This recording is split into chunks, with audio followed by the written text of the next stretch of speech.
I'd like to introduce our special guest today. We have Mark Mitten, President at Carbon8.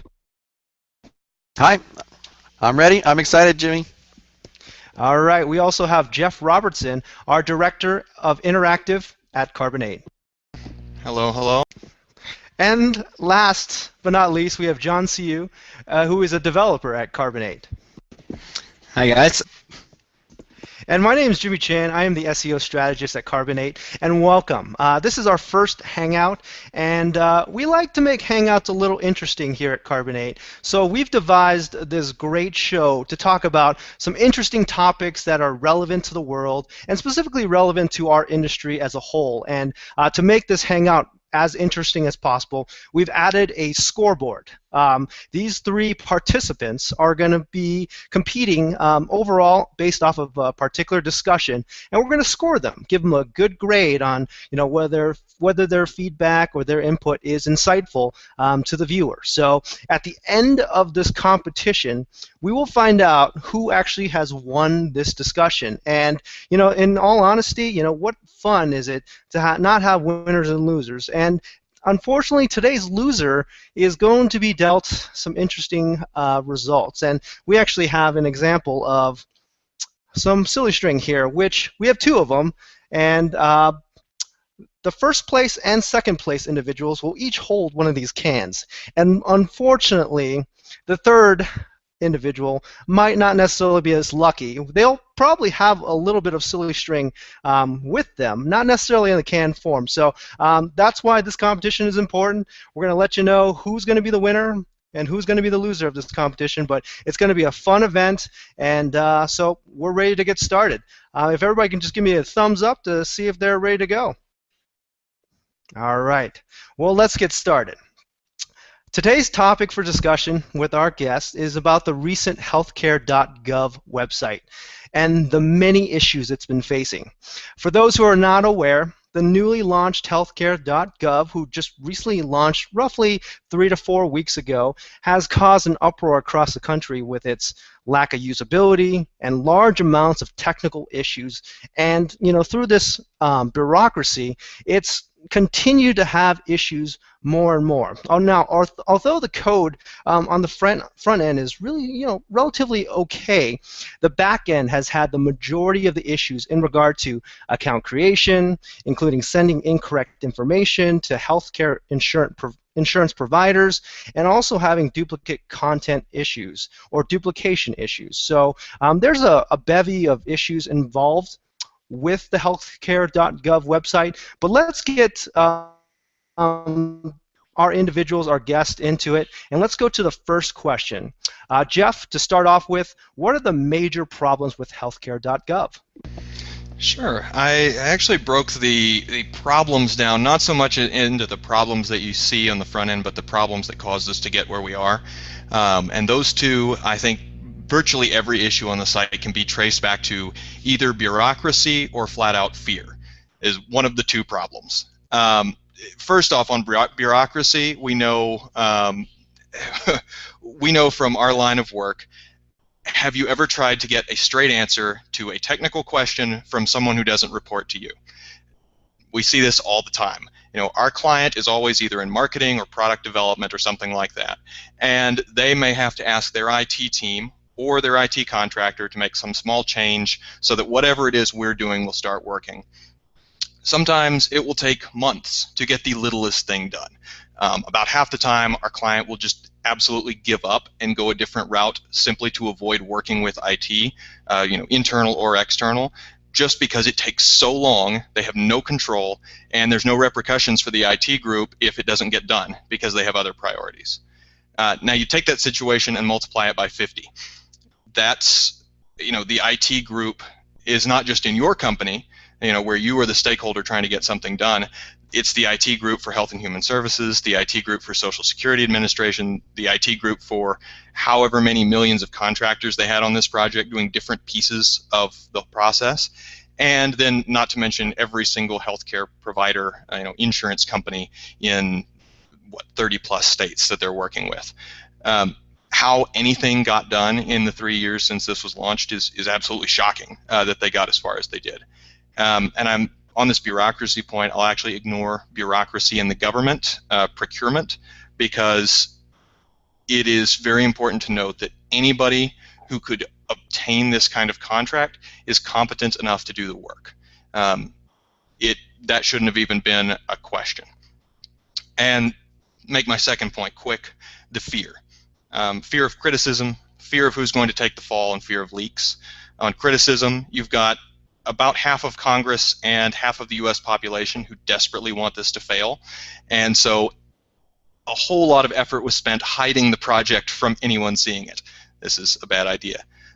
Fear of leaks, gosh, you've got something storing the most sensitive information, hopefully for every American out there. That's prime hacker target. What if somebody wrote a backdoor code that sent your information out everywhere? That would be bad. And then finally, fear of who's going to take the fall. These contractors had to have known, probably when they got into it, that somebody's getting sued. And so it's just the blame game before the project even starts. Excellent input there, Jeff. Let's move on to our next guest, John. John, what do you think about this, and what are the major problems? I agree with pretty much everything Jeff said. I'm going to add on to that a little bit by talking about an issue that we call concurrency. So concurrency is an issue that we deal with as programmers, which is centered around the question of what happens when multiple people are trying to do the exact same thing using the exact same data at the exact same time. So to simplify, imagine something like a restaurant kitchen.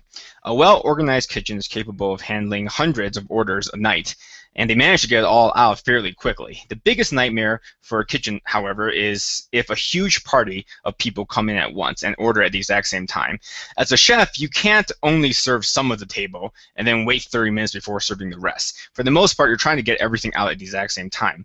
A website application runs into the exact same problem. If you have thousands of people trying to register at the exact same time, the server is dumped a bunch of requests and work at the exact same time instead of having staggered over a course of multiple minutes or even hours. And so this is one of the issues that as web application developers you have to constantly consider.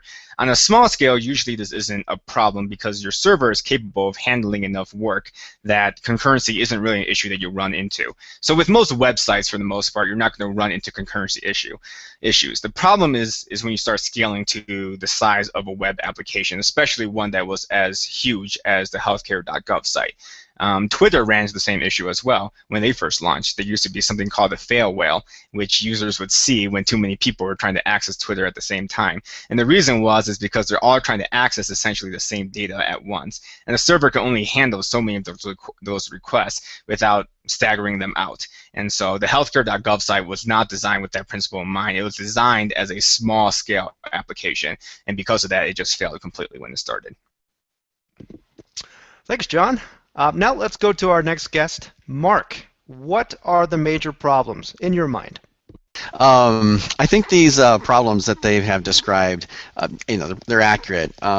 I'm going to take an optimistic view and say that these will be fixed. And if you look at things like Twitter or other major launches throughout history, whether it was on the technological side or maybe design of a building or something, usually these things are going to be fixed. And honestly, I think that 3, 4, 5, 6 months from now, the news cycle will change. This will be all forgotten, and people will be able to go to the exchange without a problem. So I'll be very optimistic about that. What I will say is what's been given less attention in terms of what's wrong with this website is just plain the design of it, the interface. So once they fix all the back end and people can properly go in and register accounts and search for their healthcare plans and so forth, from a technical standpoint, I believe that will all come together eventually. Could be a month, could be 2 months, could be 4 or 5 months. What I think are larger issues are just the overall usability of the website, and this is something that the press and other people aren't really going to pick up on. But I think that there really needs to be, you think about a site that is as important as the healthcare website, and you could not, you absolutely have to have the best UX, user experience principles applied to this website. And I think as you look at the site, there are just some fundamental problems with the site itself. And why is that such a big deal? Well, first of all, just because it's a pain. I mean, you think about the variety of people that are going to be using this site all the way, I think about my parents down to young people who might be a bit more tech savvy, but they are going to use their experience with this website as a proxy for how they feel about the entire, Obamacare, as it's been called. And so I think it's a real negative. Take one big example. You should never, from a usability standpoint, force people to have to register before they can look around and see what they want to buy. So just imagine if you were, a first-time visitor to an e-commerce website, and before you could actually look at the T-shirts you're interested in, you had to go in and create an account and go through that entire process. It is a major violation of UX, and in fact, apparently that was a decision that was made at a very late date that also then impacted the technical capabilities of the website, because instead of people being able to just go in and browse and look around and see what they were interested in, they had to go register an account, and that's the first place that the Healthcare.gov site failed. So I'm going to, just a side note about that. What's interesting about that is a lot of people are blaming these contractors, but apparently this is a requirement the government gave to them the last minute, and they were unprepared for that number of concurrent users trying to register, because that simply wasn't the way the site was designed to work initially.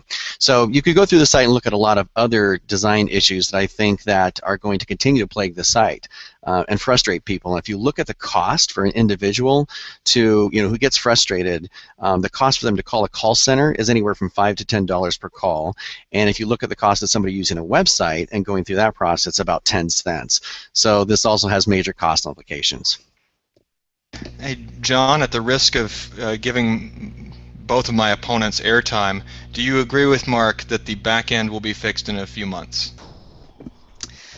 No, I am not 100% sure that I think the back end is going to be complete in a few months. And the reason why is because recently there have been reports in which different contractors have been brought in to basically fix issues. And just yesterday, one of the larger contractors was hired to fix one of their networking issues, and in making the fix, it actually broke the entire site. And so I think what's going to happen in the future is that more and more people are going to get involved in trying to fix this issue. And when it comes to fixing an issue technically, it's far more difficult to look at something that already exists and try to fix it than building something from scratch a lot of times. And for a lot of these contractors who are now being brought into this debacle of a website, and most of these people have no idea how this thing was actually developed in the first place, and so they're going to have to spend a lot of time trying to figure out what's going on and figure out what these systems are all linked up together. And I think what's going to happen is that as you see more people attempting to make fixes, it's going to break other parts of the site without anybody really realizing it until it comes out on the news. And I saw one thing about, as far as Mark, you were talking about the requirement to register that came late, and we get it as much as anyone that when you make a late breaking change, especially to something this big, even to something much smaller, it's going to cause huge development problems. The one thing that I am absolutely blown away by is that they did not account for this kind of traffic. You would want to, in this situation, assume the absolute worst of the worst of the worst scenarios. They knew how many states they had signed up. They know how many people are in those states. They know how many are uninsured or just curious. And they knew how many people in the country wanted this thing to be a huge failure. So you'd think you would plan for worst of the worst of the worst. I looked up some of the traffic stats. The healthcare people were complaining that, oh, well, it's totally about volume. We had 2.8 million visitors the first day, and we didn't expect it. It blew everything up. And so I wanted to see, is 2.8 million a whole lot? That is a great problem to have for a lot of companies if you're for profit. But is that really big? And so I looked at some of the biggest traffic days for a lot of the big retailers, which is usually the day after Christmas. And you've got people like Amazon with 25 million visitors in a day. Going down the list, it's like Walmart is over 8 million, Target was about 4 million, Best Buy was 3.5 million, and on down. So you get down to companies that are, they're huge, they're behemoths.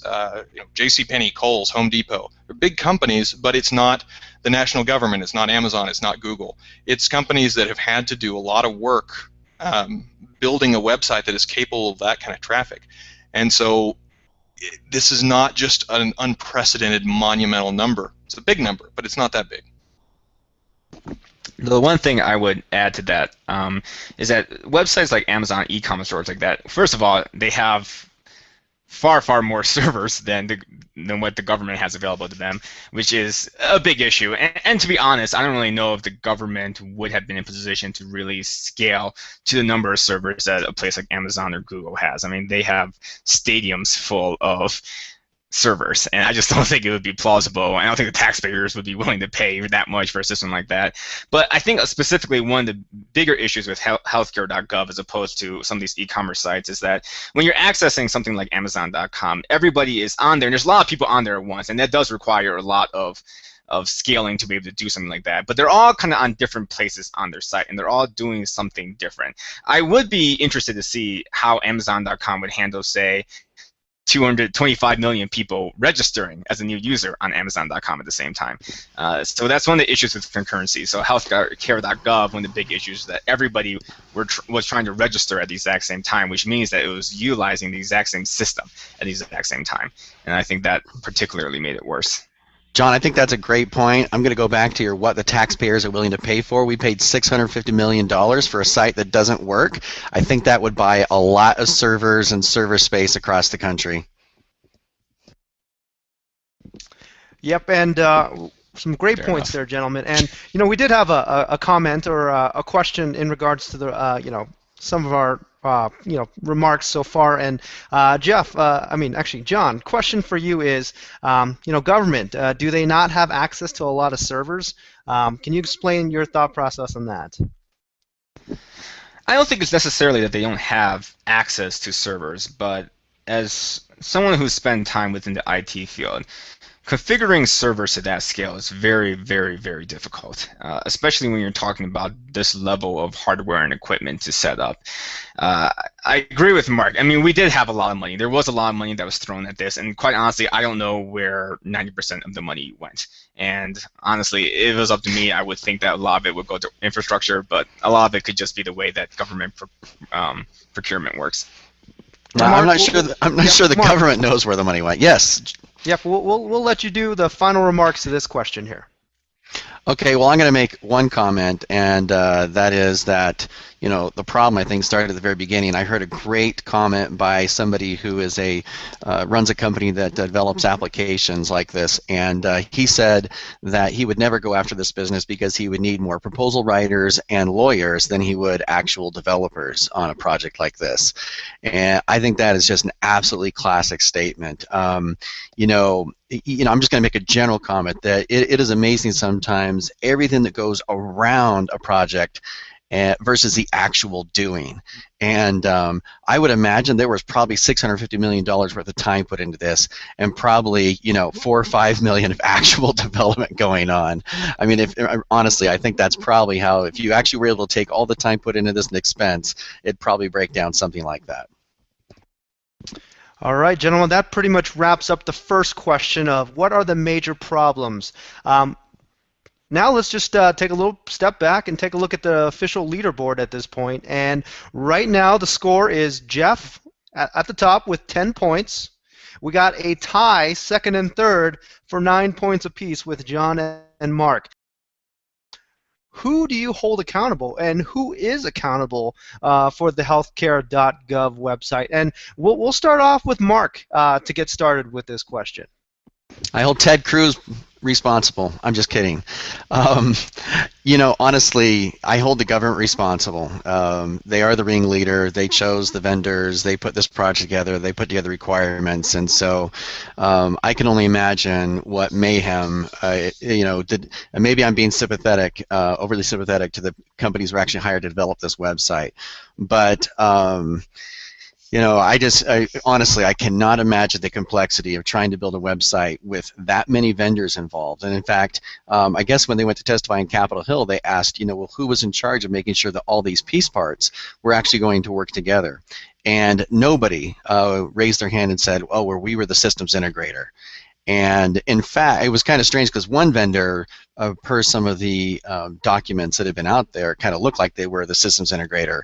But at the actual hearing at Congress, they said, we're not the systems integrator. So I really think that ultimately this is the government's responsibility. They were launching the website. At any point, they could have said also it needs to be delayed and hold their people accountable. So, it's tough to really assign blame, because I think that this will make a great book someday for a lot of geeks like us to read, to figure out, how all this came together or didn't come together. But that's my gut instinct. All right, John, your response. Who is accountable?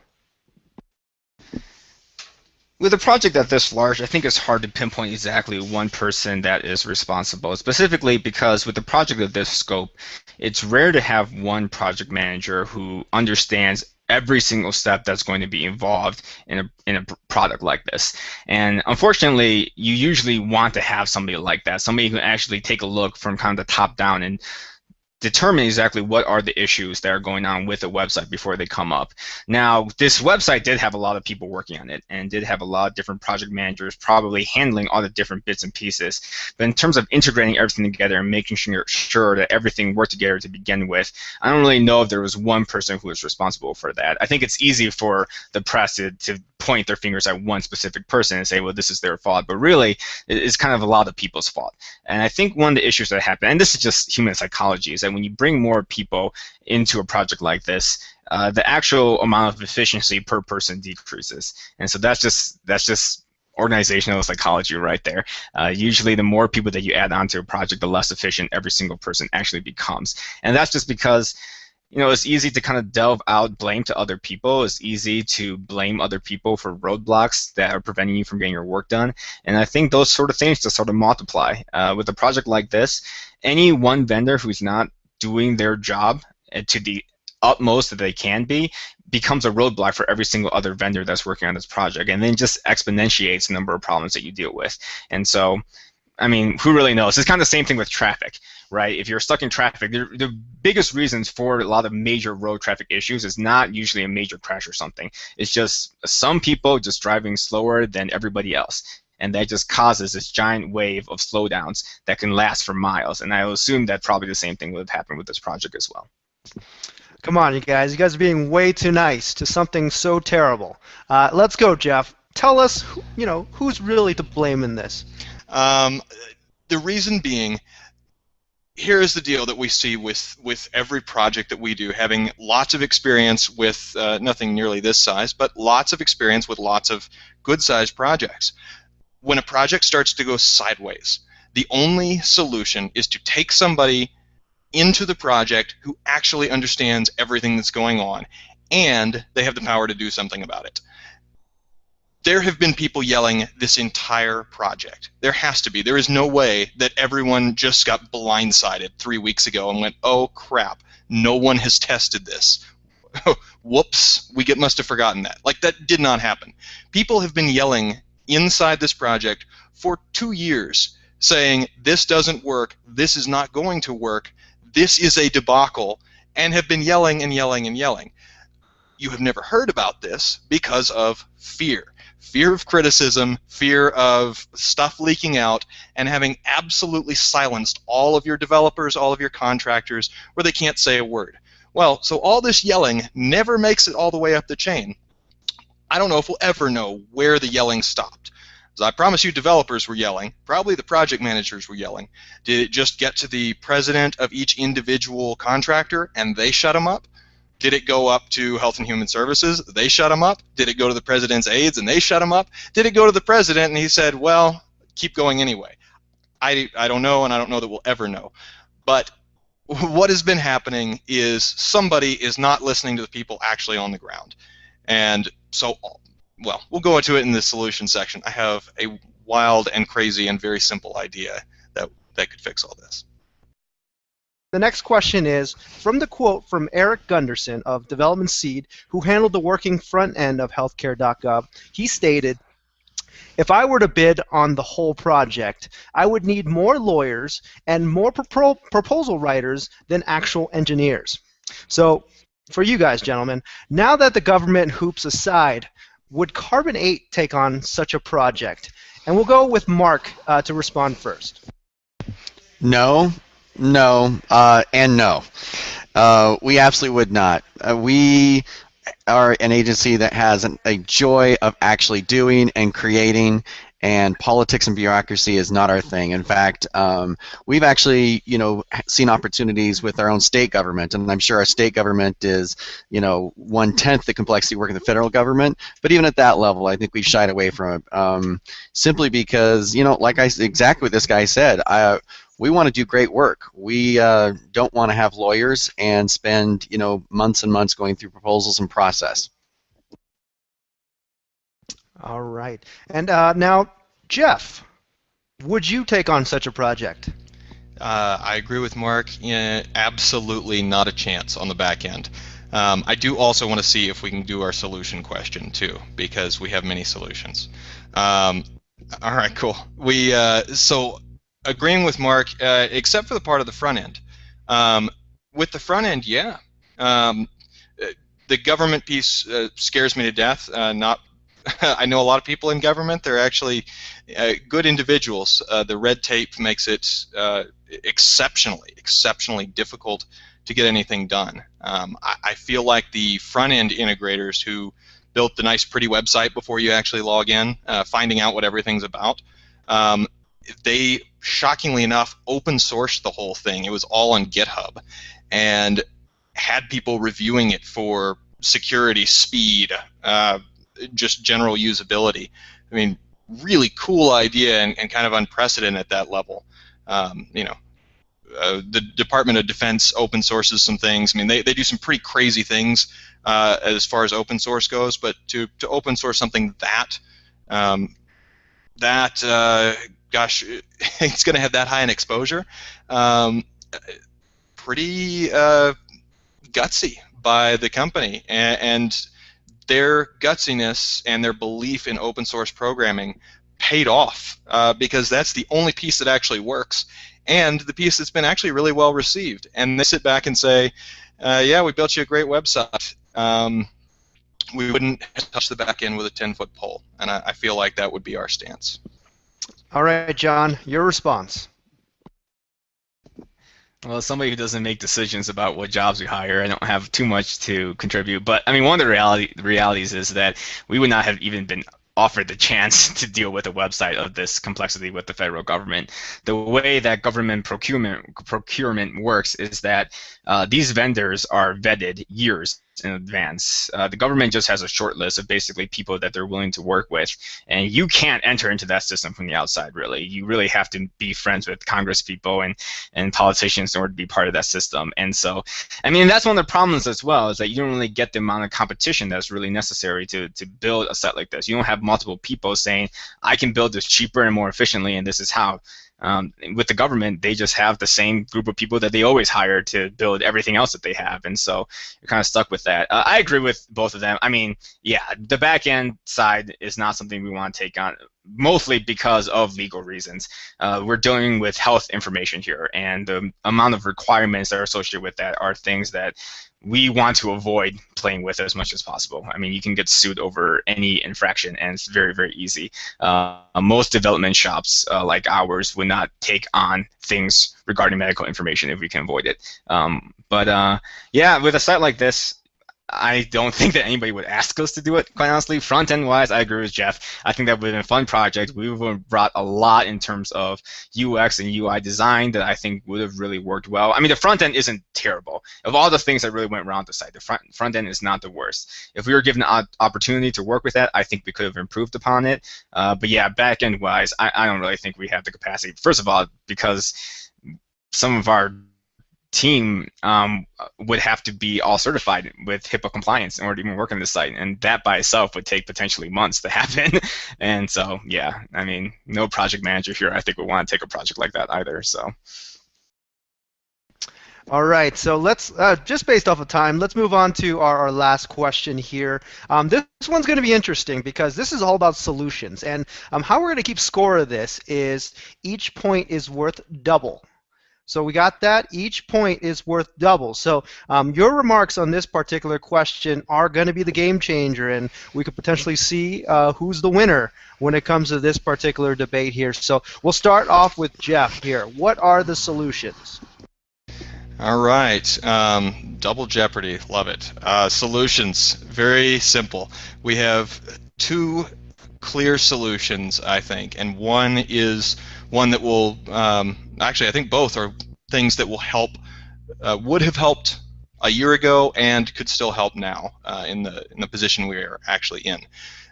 So the first solution is exactly what the president just did, and I actually mean nothing about the tech surge. That they pulled that out of some book that they used in our past wars. Yeah, let's just make it a tech surge that fixes everything. The thing that was actually done that I think will have the most impact was taking one of the cabinet members and putting them directly in control of this project, because like I said before, the whole of the problem is that there was no one responsible, or seemed to be no one responsible, and if there was someone responsible, they didn't have the power to do what they needed to do. Putting a cabinet member on there, I know you guys have said it, President probably has more stuff to do than QA a website. I'd hope so, but hopefully we can pull off one of these cabinet members and devote every single day to getting it done and holding people responsible. Number two is the other solution is that there should have been a framework in place for integrating all the pieces 2 years ago. I have a friend who's in the software development industry, and they actually build software for running agile projects and the software that manages those projects, and talk to him about what on earth could they have done. And his answer was the Scaled Agile framework. It's called SAFe, and a lot of people have seen it around. The whole point of that system is a way to make agile work across a whole bunch of distributed entities. And basically, to sum it up in 5 seconds, is it makes sure that every 8 weeks there's an integration checkpoint. And so you do a couple of sprints, and then by that time you're integrating with everybody else. So there is no way to go more than 2 months without finding out that the whole process doesn't work, or your whole system that you built doesn't work. Thanks, Jeff. John, your response. Well, I agree with Jeff when he mentioned Obama signing a cabinet member. I think that is really helpful. I think one of the things that I do like actually is the tech surge. And it's been pretty nondescript in terms of exactly what that tech surge involved. But I think from the very beginning, they should have gotten more members from the startup community involved in planning a project like this. Because I think startup developers in particular are in a position in which they have to figure out how to create applications that scale to massive levels in fairly quick timeframes. And so I think even now, if they have the opportunity to have somebody who's involved in the startup community involved in this project, either alongside that cabinet member or as just a higher up project manager, I think that would be potentially helpful to even bring to light some of the newer technology that does exist right now that allows you to scale to this level somewhat quicker. I'm actually going to bring up something that's a little controversial because I don't necessarily love this technology myself, but it was built specifically to deal with this type of issue, and that's something that's called Node.js.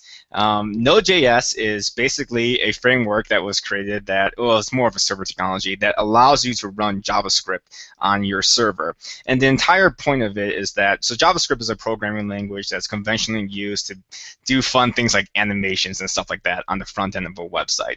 And one person eventually decided, well, if you can do this on the front end, why can't we just use the same programming language on the back end as well and just have one unified system that works together?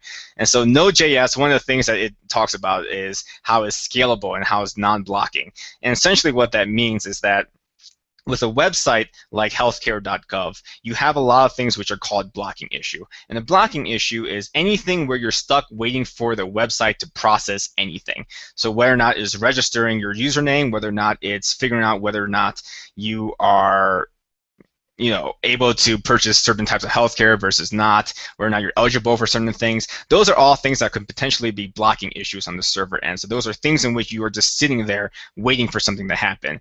So process-wise, there's a couple of things that they could have done that they couldn't have taken the book out of what startups actually normally do. So for instance, usually when startups are launching a new product, they don't just release the product at once.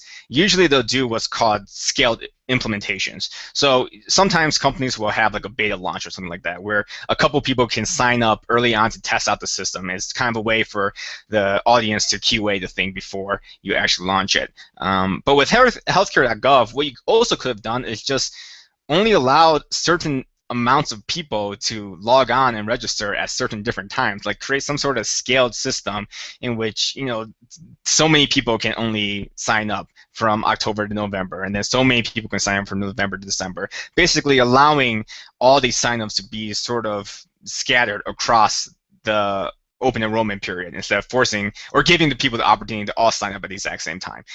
So that's kind of a phased rollout of the website, which I think would have prevented a lot of blocking issues.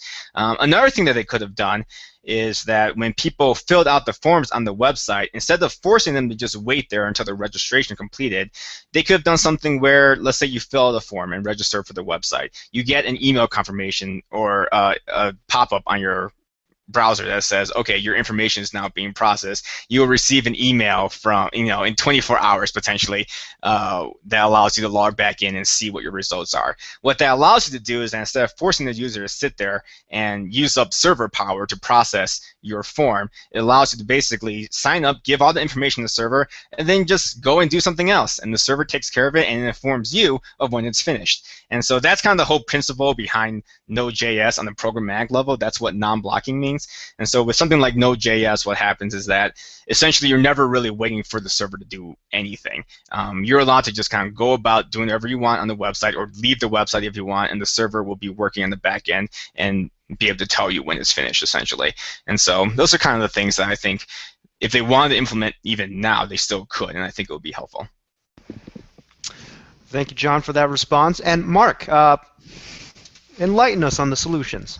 I shall. So, brilliant insights, but I would say these are narrow fixes, and what we have much bigger than bright ideas, a much bigger problem is politics and organizational behavior. So I'm going to dangerously delve into this perspective, which is that we have, from time to time, rare as it may be, we've had a site that didn't go perfectly well. And what we have found is that after a site does not go perfectly well, there's two ways it can go. One is that we and the client work together as hard as we can to get it fixed, and it's very collaborative and it's very supportive environment. The other one is anger, blame, justification. And I think those are very unproductive to actually fixing the issue. People start to spend their energy in justifying and defending and not in how can we all work together to get this done. And I think that based on some of the comments that were made by some of the contractors, I think we're in a scenario, and I can't blame them, where people are very nervous about being blamed and reputations, and that is that's not the type of culture you need to have to solve something as big as this. You need everybody willing to drop those axes of what's been done, what went wrong in the past, and just say, let's roll up our sleeves and get this done. And I think somehow the government and the people in charge of all the contractors need to be careful not to, you need to actually create that kind of environment. Mark, I'm nominating you to be our next congressperson, because if you can actually make that happen, you will solve so many problems in our world. I'm all for it. All right, so I believe we got a really good understanding today of the fundamental errors and issues involved with Healthcare.gov. We hope you as viewers got a very, very good understanding of the process of whether or not this is a solvable problem. And thank you for really attending our hangout today. And we'll be having more of these as time goes by. But just send you off in a very good manner. I want each of these individuals to just provide last remarks based off of the topic. And we'll start off with Jeff. All right, closing thoughts. I feel pretty bad for everybody involved. The people running the show know basically nothing about development. I don't expect every congressperson to be a hacker, but they are completely ignorant of what their decisions affect. And this is, this is a problem. With government in general, actually, is having people who don't know much about a topic making all the decision for it. And our government, unfortunately, is so polarized at the moment that you've got two groups who hate each other, who are making decisions to, run a giant development project. So overall, I don't know why this wasn't reconciled a year ago. Somebody was not listening to the cries of the development contractors. Maybe they weren't allowed to yell. I don't know. But people knew how bad this was going for a long time, and I think that they've been preparing their excuses for the past few months. John, give us your last remarks about Healthcare.gov. Yeah, I would say that I also have deep empathy for everyone involved. I can't imagine that anybody is happy with the way this turned out, and I can't imagine that this is the process that they ideally would have wanted. I think this is just kind of a reality of social loafing on a very grand scale. There's a lot of people involved, and as more people get involved, just the exponential amount of errors that can occur just piles on one another.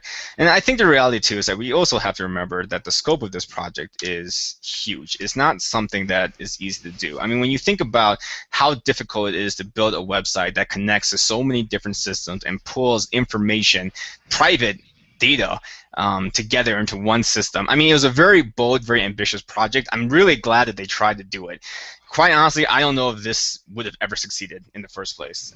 Because we keep talking about the website and the website backend, but we don't even know what it's like to connect to the rest of these systems that are held by hospitals and insurance providers and all those people who actually hold this data and send back information towards the website of what sort of health insurance you should apply for. So I think there are just so many different pieces here, some of which is very difficult for us to see. The government themselves may not even necessarily know what's going on in some of these back-end systems. So I think it's kind of one of those things that you're sort of doomed to fail from the very beginning.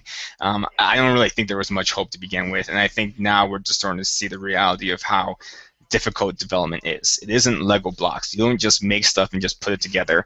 It's engineering on the highest degree. It is very hard. It's difficult to integrate. Things are not designed to integrate necessarily, and so you have to build those mechanisms, and it's just difficult. All right, Mark, finish us off with some words of wisdom. I like what John was saying. Development is extremely difficult, and sometimes in our job we have customers who will say something like, "Oh, well, just make my site responsive," or "just do this," like it's turning on a button. And it is extremely complex and difficult. And I think that one of the great things that could come out of this is a respect and a almost raising the consciousness of everybody in this country about how challenging some of this is and not taking some things for granted. We look at the Golden Gate Bridge and the Hoover Dam as wonders of engineering, but every time I do a Google search and I get a result in in 10 milliseconds, to me that is truly miraculous. You think about the wonders that we experience every day, and it shouldn't be taken for granted. There really are wizards out there that are making things like this work. So hopefully they'll be applied to the fix. These the surge, those kind of people would come in and rescue the day. All right, gentlemen. Well, this pretty much wraps up our first episode of our Carbon8 Hangout. And, to wrap things up, we take a look at the official leaderboard. And winner for today's discussion, based off of in-depth insights and detailed knowledge of the specific area that we were talking about today of Healthcare.gov, is John. Congratulations, John. Second place, we have Jeff, providing great insights on the development side and programming side. Number 2 is Jeff. And Mark, with his words of wisdom, excellent insights. Unfortunately, did not quite get up to the level of where John and Jeff were, but it was Jimmy, I'm so sorry. There's an emergency. I've got to go. Well, we all know what's going to happen next when it comes to the result of the winners and losers. And if you're interested in seeing the end result, we're actually going to post some images of the scene in our blog. So make sure that you continue to subscribe to our channel for more information, for more videos. Follow us on Facebook at facebook.com/carbon8 marketing. Then you can also follow us on Twitter at /carbon8ed or carbonated. Or you can just follow us at going to carbon-8.com and go to our blog where you'll see the great insights and actually see the winners and losers of today's match. So we appreciate everybody viewing this video today, and we hope you keep following us. Thank you, guys.